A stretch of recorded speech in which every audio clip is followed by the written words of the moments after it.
আপনারা অনেকেই অবগত আছেন, গতকাল নোয়াখালীতে নিষিদ্ধ সংগঠন ছাত্রলীগের মাথায় কাফনের কাপড় পরা আর যখন ওই গণমিছিলে রাজপথে নামে, তখন ভয়ে বাংলাদেশ সরকারের প্রশাসন পুলিশ সেখান থেকে সরে যায়। তবে এই ক্ষুদ্র ক্ষুদ্র মিছিলগুলো যারা আওয়ামী লীগকে ভালোবাসে, যারা বঙ্গবন্ধুকে ভালোবাসে, যারা দেশরত্ন শেখ হাসিনাকে ভালোবাসে, আপনাদের কাছে আমার একটাই রিকোয়েস্ট, ৬৪টা জেলায় আপনাদের আওয়ামী লীগ করার যত ভাই বন্ধু যারাই আছে সবাই একত্র হন।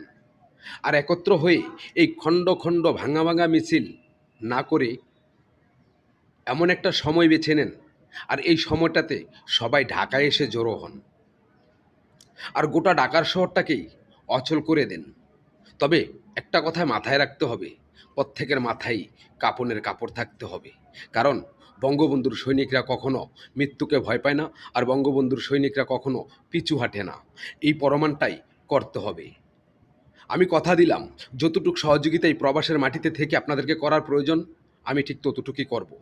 ইনশাল্লাহ আমার মতন হাজার লাখ প্রবাসী তারা প্রস্তুতি হয়ে আছে শুধু আপনাদেরকে সহযোগিতা করার জন্য। তাই এই খণ্ড খণ্ড ভাঙ্গা ভাঙ্গা মিছিল এগুলো বাদ দেন, মাথায় কাপনের কাপড় পরুন। আর ৬৪টা জেলায় যত আওয়ামী লীগের ভাই ব্রাদার বন্ধু বান্ধব যারা আছে সবাই একত্র হন, আর একত্র হয়ে একটা সময় বেছে নেন, আর ওই সময়ের ভিতরে সবাই ঢাকায় এসে পুরো ঢাকার শহরটাকে অচল করে দেন।